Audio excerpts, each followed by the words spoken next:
Hello there!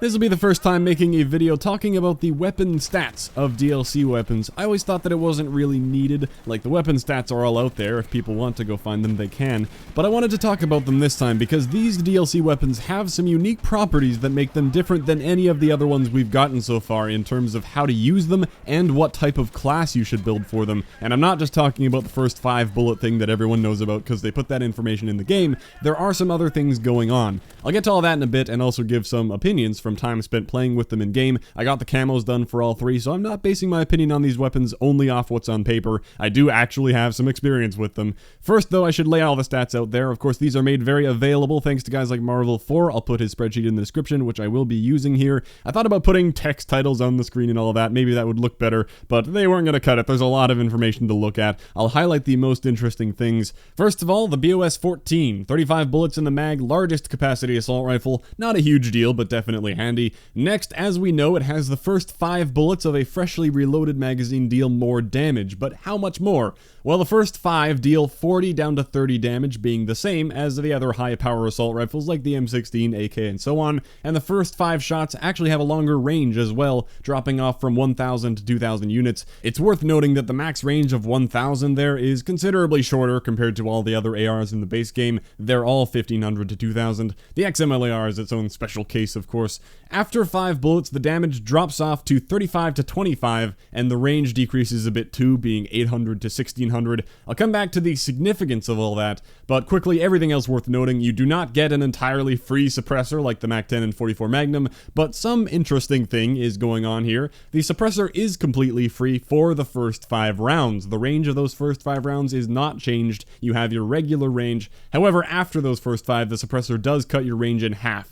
The rate of fire is 750, just like the G36, on the high side for assault rifles, only beaten by the M4. Obviously, it had to be faster than things like the high damage XM and AK, otherwise why would you ever use the BOS? And nothing else is really worth spending time diving into. There are some interesting minor balancing mechanics. You can see how the recoil and everything else compares to other weapons. Oddly, they made the standing and crouching hipfire slightly better than all the other ARs for some reason. But alright, back to the damage, because you may not have immediately realized why this is a pretty big deal, this 35 to 25 damage thing. Right away you can tell that is a 3 to 4 shot kill, but that's weird, because the first 5 bullets were dealing 40 to 30 damage, which sounds better, but that's also a 3 to 4 shot kill.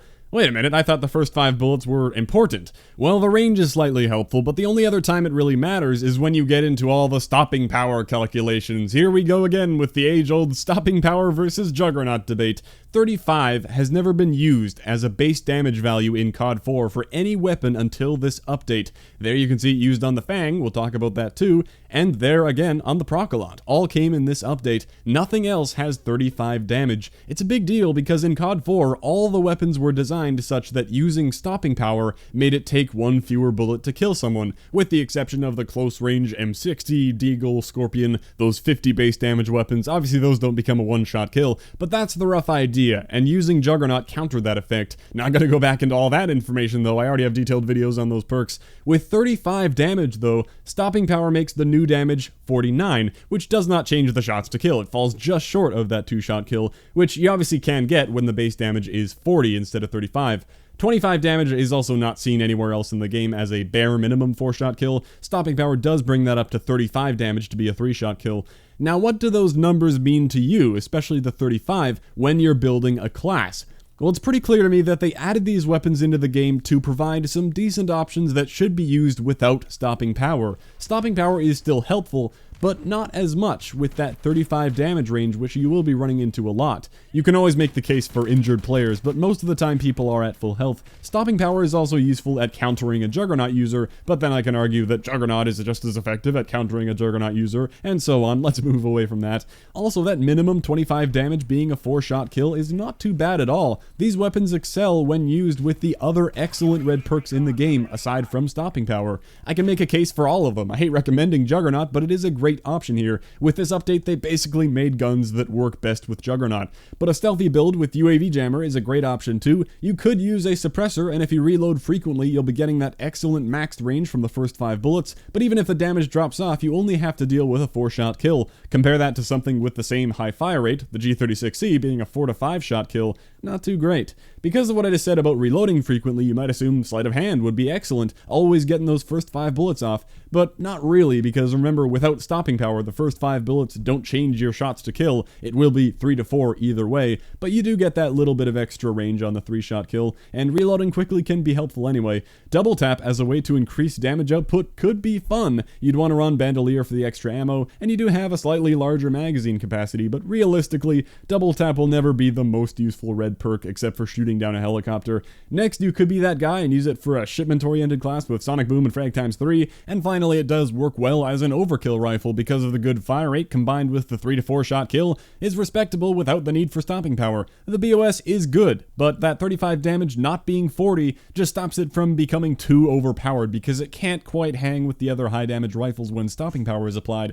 So if that was just a whole lot of numbers shoved in your face really quickly and you still want to have a better idea of how the BOS fits into the meta, I will give this example. If we're using stopping power and I have these 2 classes here, I will only talk damage output and ignore all the other traits of the weapons like recoil to keep the comparison simple. The BOS will only outperform the AK with the first 5 bullets only because it has a slightly higher fire rate with the same base damage, 40 to 30. After the first 5 bullets though, which go very quickly and may not even be on target, stopping power is no longer helping the BOS reach that 2-shot kill at close range. It becomes a 3 to 3 shot kill while the AK remains a 2 to 3 shot kill, and now the AK will outperform the BOS for the rest of its magazine. With stopping power on, the BOS basically goes from a better AK in the first 5 bullets to a less accurate and shorter range G36 the rest of the time.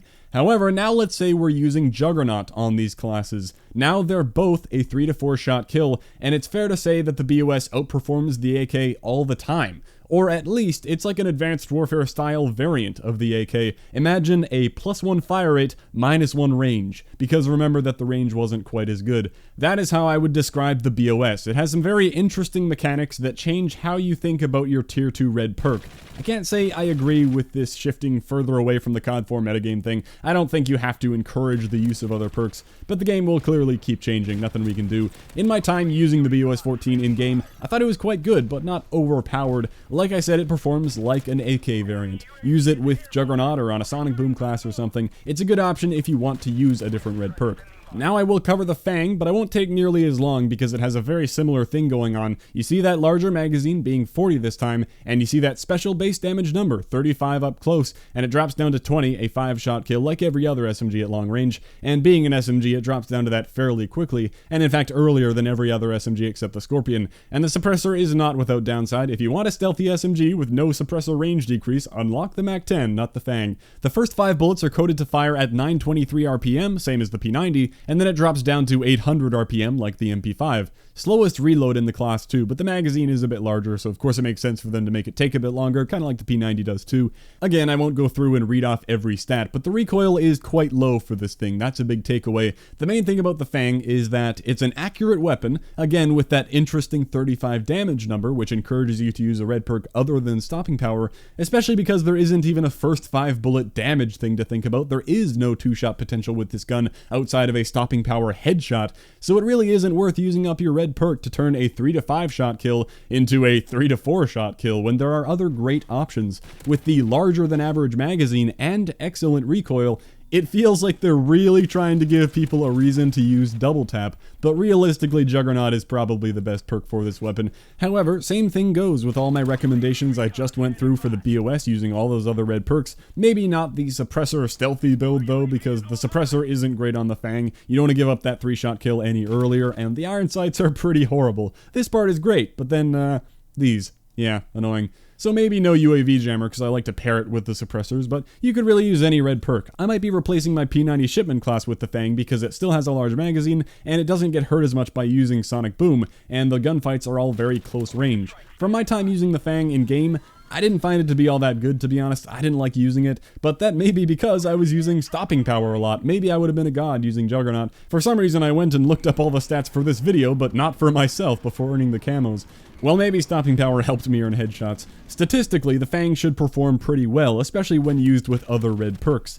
That's the Fang for you. Now we finally come to the Prokolot, which I will spend the least time on because, to be honest, I did not like this weapon at all, and I'm glad I didn't like it at all. Whenever they try to add a new type of weapon to a class, it's a scary thing, like the Kamchatka being a full auto shotgun, now the Prokolot being a 3-round burst pistol. However, in my experience, this is no Raffica, this is no RK5, this is maybe a bad version of the MP443 Grok. That's kind of what it reminds me of. I fear the day that they add full auto Glocks, the good old G18s, or God forbid the Akimbo attachment, but this is not that day. I unlocked the camos for this thing and ditched it immediately. It also has that 35 base damage, meaning it can one-burst people at very close range, but it has one of the shortest ranges among the pistols, dropping off at 200 down to 750. The M9 starts at 250 and drops off faster, but because the Prokolot damage starts at 35 and drops off pretty early, it only needs to reach 33 damage to no longer be a 3-shot kill, aka one-burst kill, and that's assuming you hit every bullet too, so this is in no way a pocket M16, thank God. It isn't unusable either,